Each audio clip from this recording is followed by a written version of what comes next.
اس میں لکھتے ہیں معاذ اللہ کے جہنم میں ان کی ملاقات سیدنا محمد رسول اللہ صلی اللہ علیہ وسلم کے ساتھ ہوئی، اور مزید لکھتے ہیں کہ وہاں مولا علی کرم اللہ تعالی وجہ الکریم بھی موجود ہے۔ اور میں چاہتا نہیں ہوں کہ میں ان کا کلام کا تکرار کروں، لیکن توضیح کے لیے ضروری ہے کہ وہ مزید یہ بھی لکھتے ہیں کہ حضور صلی اللہ علیہ وسلم کا سینہ مبارک کاٹا ہوا تھا، اور پھر کچھ اور بھی گستاخی الفاظ استعمال کرتے ہیں، مولا علی کے حق میں بھی یہی الفاظ استعمال کرتے ہیں۔ ہمارے سامنے ایک خطبہ یا ویڈیو کے صورت میں، جس میں ایک آدمی جو اپنے آپ کو مسلمان بھی کھلاتا ہے، سنی بھی کھلاتا ہے، اور لوگ اس کو عالم بھی سمجھتے ہیں، وہ اس کتاب سے درس دیتا ہے اور یہ بھی کہتا ہے کہ اس کتاب کے مصنف بہت عالم فاضل لوگ تھے، عاقل لوگ تھے، اور ان کی مدح کرتے ہیں۔ اور مزید انہوں نے یہ بھی کہا اور بہت واضح طور پہ کہا کہ میں اس شخص کو کی دفاع کرنا چاہتا ہوں، اس گستاخی کے بارے میں ان کی دفاع کرنا چاہتا ہوں۔ اور یہ بھی کہا کہ وہ جو تھا، جو نصرانی تھا، اس نے کہا کہ میں نے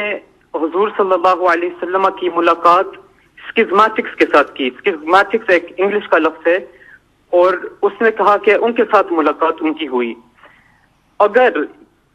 یہ نصرانی ان کو متنبیین کے ساتھ شامل کرتا، یعنی جو لوگ نبوت کی دعویٰ کرتے ہیں لیکن وہ کاذب ہوتے ہیں، اگر ان کے ساتھ شامل کرتا تو پھر گستاخی ہوتی،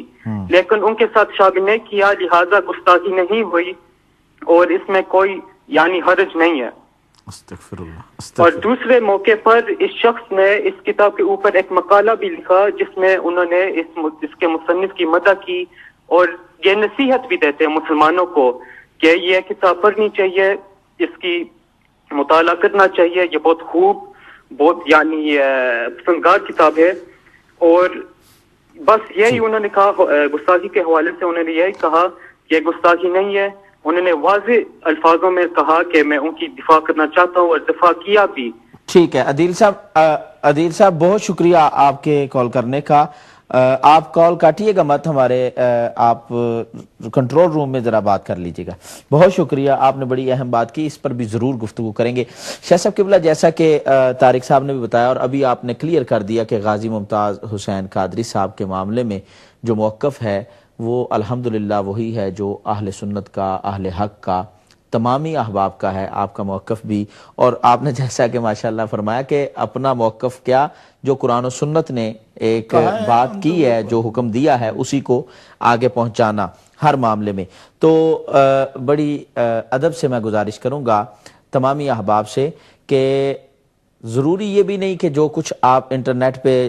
کچھ لوگ شرارتی قسم کے بھی ہیں، وہ ادھر ادھر کی باتیں مکس کر کے جو ہیں وہ لوگوں کے نام منسوب کر کے کر رہے ہیں۔ تو غازی ممتاز حسین قادری صاحب کے حوالے سے جو موقف قبلہ شاہ صاحب کا ہے وہ آپ نے سن لیا، سماعت فرما لیا، بھی آئینی ہی اسی طرح میں بڑے ہی ادب سے یہ بات بھی قبلہ شاہ صاحب سے پوچھنا چاہوں گا۔ شاہ صاحب، جیسا کہ غازی صاحب نے بھی، ممتاز حسین قادری صاحب نے دامت برکاتہم القدسیہ نے ایک گستاخ رسول کو واصل جہنم کیا، اسی طرح ایک اور گستاخ کی بات ابھی یہ سامنے آ گئی، عدیل حسین صاحب نے برمنگم سے جو جوائن کیا، انہوں نے کہا کہ ایک غیر مسلم تھا۔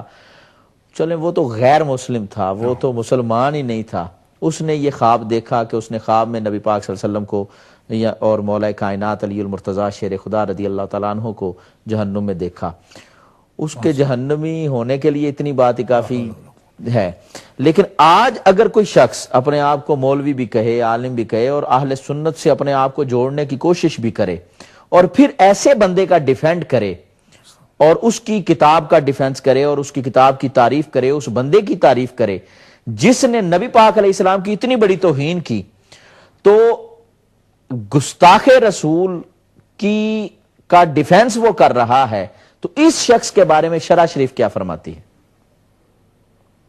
مسئلہ یہ جی کہ سرکار دو عالم علیہ السلام کی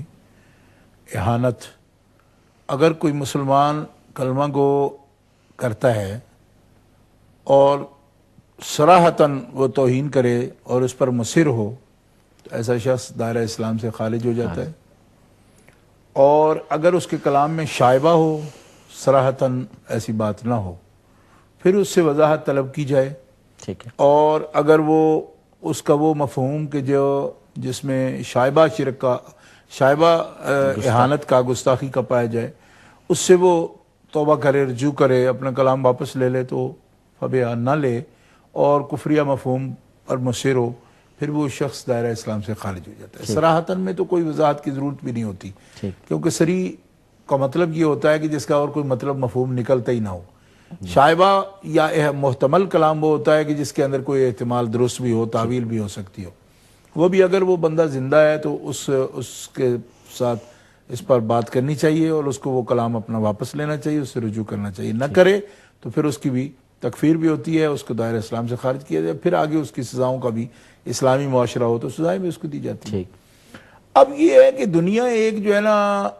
گلوبل ولیج بن گئی، جیسا آپ کو معلوم ہے. سب پر سزائیں نافذ کرنا دینا، یہ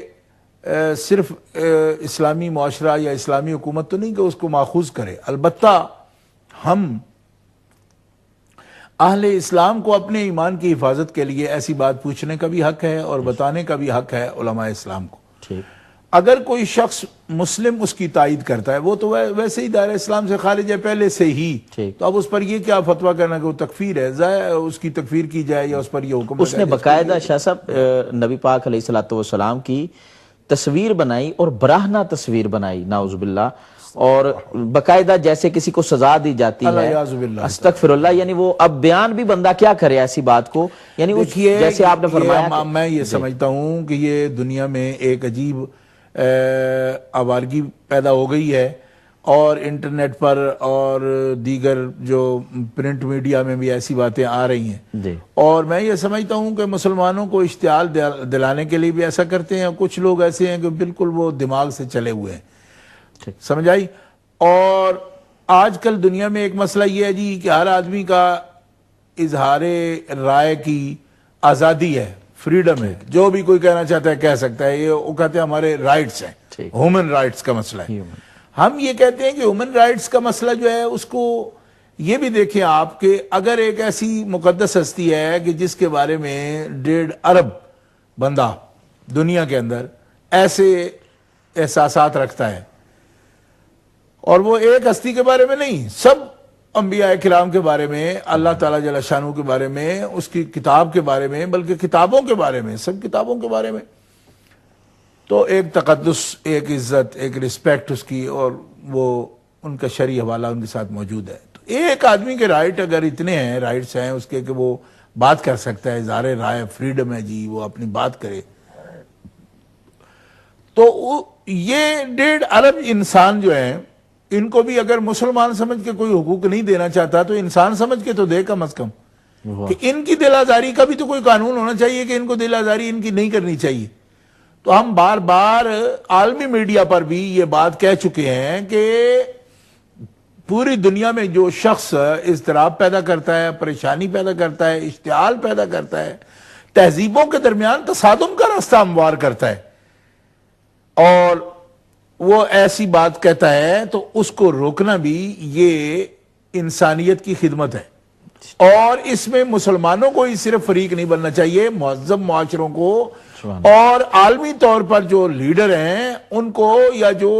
لوگ صاحب رائے بھی ہیں اور جن کے پاس پاور بھی ہے، ان کو خود سوچنا چاہیے